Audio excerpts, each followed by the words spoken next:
চুপ। নিচে যুক্ত ব্যঞ্জন ব্যবহার করে নতুন শব্দ গড়ি। তাহলে এখানে আমি তয়ে জফলা দিয়েছি। এই ইরফান, ইরফান এটা কি বলে? তয়ে তয়ে জফলা।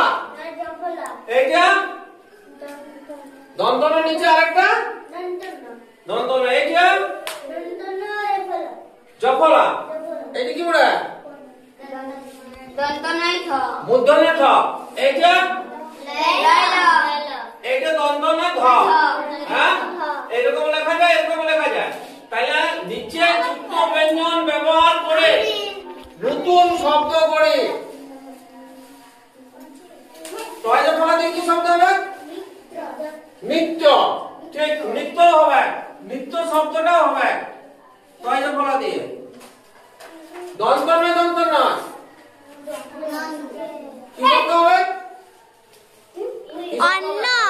হ্যাঁ, অন্ন। অন্ন। অদন্তন্য দন্তন্য অন্ন। অদন্তন্য দন্তন্য।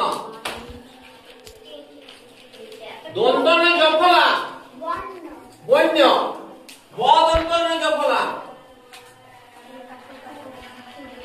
মূর্ধন্য ঠ কণ্ঠ। ক মূর্ধন্য ঠ কণ্ঠ। তারপরে হচ্ছে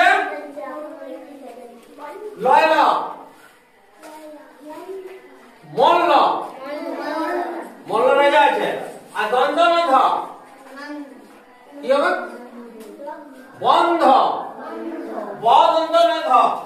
এই যে মল্ল ম লয়ল আর বন্ধ ব দন্তন্য ধ। তাহলে এইরকম যুক্ত দিয়ে তোমরা শব্দগুলো তৈরি করবে। আরো নতুন নতুন শব্দ